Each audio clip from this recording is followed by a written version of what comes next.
Hey everybody, this is week 3 of owning the Elegoo Neptune 4 Max. I have read a lot of bad reviews on the internet about the Neptune 4s, mainly because the first week you get great prints, the second week is just horrible, and people can't seem to get it back to the original high quality print. So I want to address some of those issues. The first thing I'm going to show you, this is my, like I said, third week of printing. I have had horrible luck the second week and amazing luck on the first week. So what I did differently than most people, I guess, is I went through everything and made sure everything was tight. That's the first thing I would recommend doing, and I'm going to recommend checking everything weekly. The second thing I would recommend, most people probably don't know, I added what's called a wire chain cover. Basically, it helps keep it from catching on things. So like that right there, I don't want it to catch on that, so it'll cause layer shifts. It's a very simple cleanup, but that's something that you want to do. You can print it on your printer. The second thing you probably want to check or do is print these little knob covers. They're on Thingiverse. You can print them. This one was designed for the Neptune 3 Max and it didn't fit, so I just taped it on. But what that does is it locks the little knob in place. So with the amount of vibration and speed coming off this printer, you're not going to have these little knobs loosening up. That same thing happens to the print bed, the knobs under the print bed. So the next thing I'm going to show you is the silicone bushing upgrade. I pulled the springs out, I put silicone bushings underneath that. That has seemed to help me as far as keeping those from loosening, but I check this stuff weekly. My belts get loose, everything gets loose. The number one thing I have noticed is the little eccentric nuts on these rods. There's one on each side. There's two on the back side of the hot end. So all of this stuff, all these little wheels will loosen up and they'll get real sloppy. And when that happens, your print goes to crap. So you want to check all of those and tighten them up. If you spin them the wrong direction, you'll know right away because everything will get looser and horrible. What you want to go for is you want it so when you grab it by your hand, it has resistance. It doesn't just spin freely. So you don't want it to be super tight, so you can't spin it with your hand with a little bit of force, but you also don't want it so loose that you can just spin it around. And that same thing, the same concept happens with those wheels. Now there's one eccentric nut, there's 3 wheels on this side and one eccentric nut in the middle. And on the other side, there's 3 wheels and 2 eccentric nuts. So you want to get all 3 of those nuts tightened so your hotbed doesn't have any loose wobbling or anything. I mean, the slightest little wobble can cause all sorts of, layer issues and layer shifting. So those are some of the major things you want to check. Now, another thing you want to notice on this printer, this is something I love. It actually already comes with something you can use to make sure the gantry is level. So if you lower this down and you check it to those lines, they should line up perfectly across. If you do not have this thing perfectly across, you'll have issues. So that's another thing you want to check. Because it comes with it, you don't have to use a square. I still like using a square, but this is a great way to make sure your gantry is actually level and you're not having any other issues with the prints in it, that sort of thing. Another big issue that I've ran into that I want to address, combing. The setting called combing. You want to turn that off. Basically what it does is it makes sure the print nozzle will run through the print itself. For me, what that did was it caused 2 different prints to get knocked off the build plate and fall on the floor, and I had to end up reprinting them all. It was frustrating, and it turned out my combing setting was on. I just had to change the setting. I do recommend going through and printing calibration towers using something like Cura, the slicing software. You can download towers and you can print towers that will help you dial in your filament, the temperature, the speed, Basically everything. You can extrusion, you can do everything with these calibration towers, and that will help you dial everything in. Something else I've also noticed, a lot of people are trying to make this gigantic bed perfectly level. Stop it. That's dumb.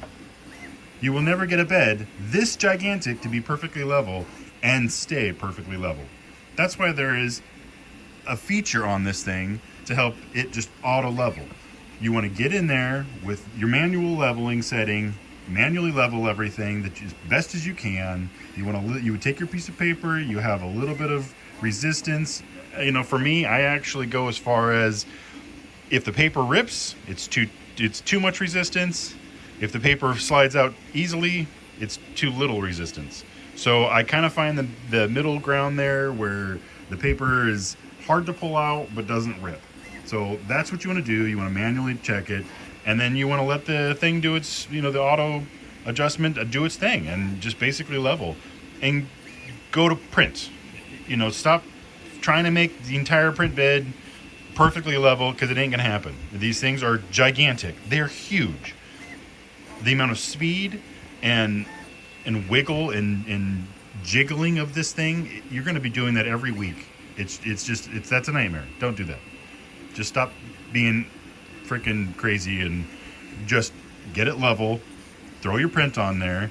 If you're having layer shift issues, it could be something else. It could be your gantry's not straight. It could be your wheels are not tight. It could be your belts are loose. These belts, when you grab the belt, you can grab it.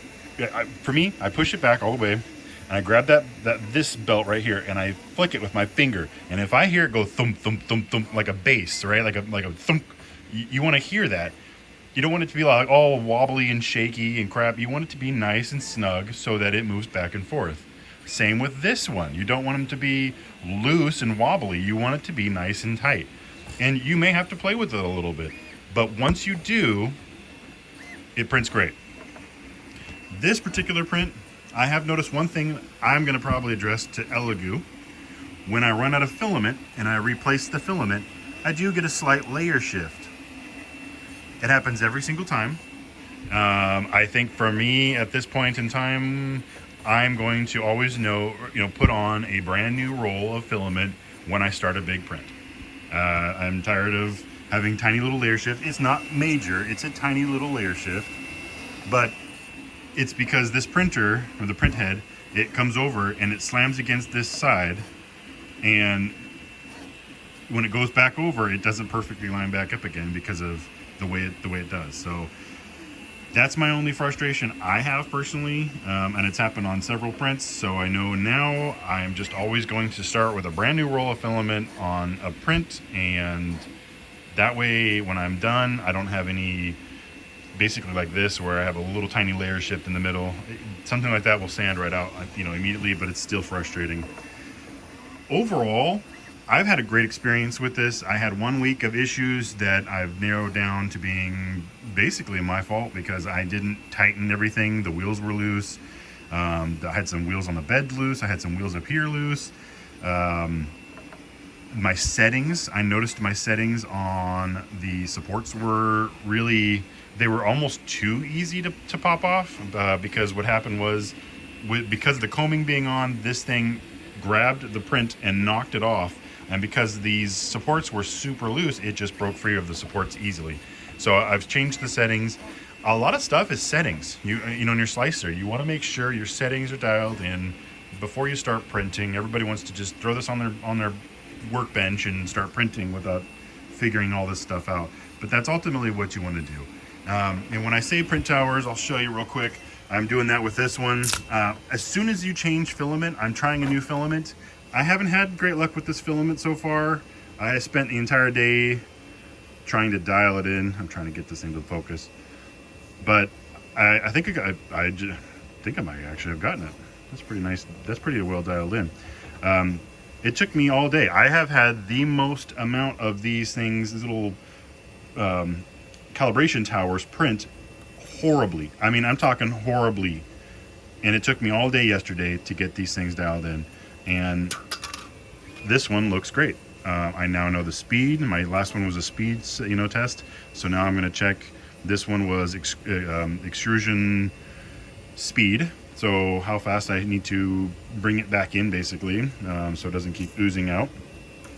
But ultimately, that's what you have to do with that printer and any printer, really. Anytime you change your filament, I don't care if it's matte to silk, either way, if it's PLA to something else, you still need to check the settings. So that's something you need to do. Print calibration towers. That'll save you so much headache. But ultimately, it's been a great printer for me. I have had issues, like I said, like other people. I haven't had any clogging issues. I keep an eye on it.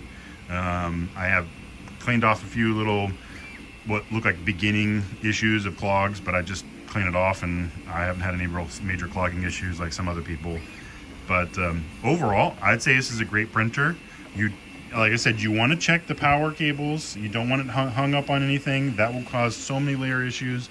The belt will cause layer issues. The wheels will cause layer issues. You just, oiling the Z-rods with some white grease, put some white grease on it. That will help with your print. There's just lots of little tinkering. And like I said, because of the speed, you will want to do this weekly. If you're printing like me, this thing's always printing. Since I bought it, it's been printing. I've got 5 orders that I have to get filled. So I am constantly printing on this printer. And because of that, I check it at least every other print. I check the belt, the bed level. I check all the wheels. I check the belts constantly. So it's because of the speed, but I'm telling you, the quality on this printer is so much better than the other 2 I have out there that I'm tempted to sell those and replace it with another one of these, because with 2 of these, I could do twice as much work, if not more, and in nicer condition. I mean, the quality coming off is so nice when it comes to cleanup. I mean, it's the sanding and that sort of thing.